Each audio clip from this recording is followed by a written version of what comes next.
ખેતીવાડીમાં બળદનું અને ટ્રેક્ટરનું બેયનું કામ એક હારે કરે અને એના સિવાય આ બેયથી ન થાય ને એવાય ઘણાય કામ કરે, જેવા કે ચાપ કટર, દવા છાંટવાનો સ્પ્રે પંપ, આવા બધા પણ કામ કરે. અને નાના ખેડૂત હોય કે મોટા ખેડૂત હોય બધાને ચાલે એવું એક ઓપ્શન છે પાવર વીડર. પાવર વીડર તમે કદાચ જોયું હશે, ન જોયું હોય તો હમણાં એની માહિતી અપાવી દો.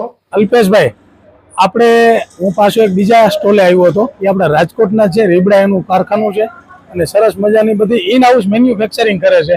હવે આ છે એન્જિન ઉપર હાલતું એવું સિંગડા વાળું ટ્રેક્ટર કહે છે, પણ ખરેખર તો એની અંદરમાં શું કહેવાય યશભાઈ આને? Power weeder. Power weeder. હવે તમે જો આની અંદરમાં દવા છાંટી શકાય એવું આ પાવર વીડર છે અને સરસ મજાનું હાલે. તો યશભાઈ, આમાં પાણી પણ ભરીને દવા છાંટી શકાય? જો આ ખાસ છે ને આપણે આંતરખેડ જે છે નિંદામણ એના માટે ઉપયોગી છે અને આમાં અલગ અલગ ટેકનોલોજી મૂકેલી છે. જો દવા છાંટવાનું છે, ઓયણી છે, ચાપ કટર છે, વોટર પંપ છે, જે લગાવવું હોય ને એ લાગી જાય.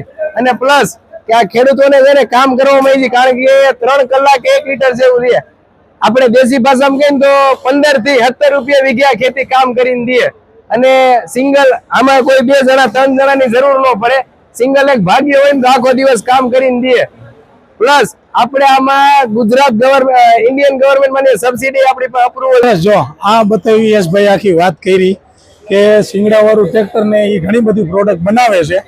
તો જો તમારે પણ કાંઈક જો આવી જ વસ્તુ લેવી હોય અને ખેતી સારી એવી કરવી હોય અને બરફદાડું કાંઈ ન હોય, ટ્રેક્ટર એ નાનું ન હોય, તો આ ખેતીવાડી કરવા માટે આની અંદરમાં ઓલ ઇમ્પ્લિમેન્ટ આવે છે.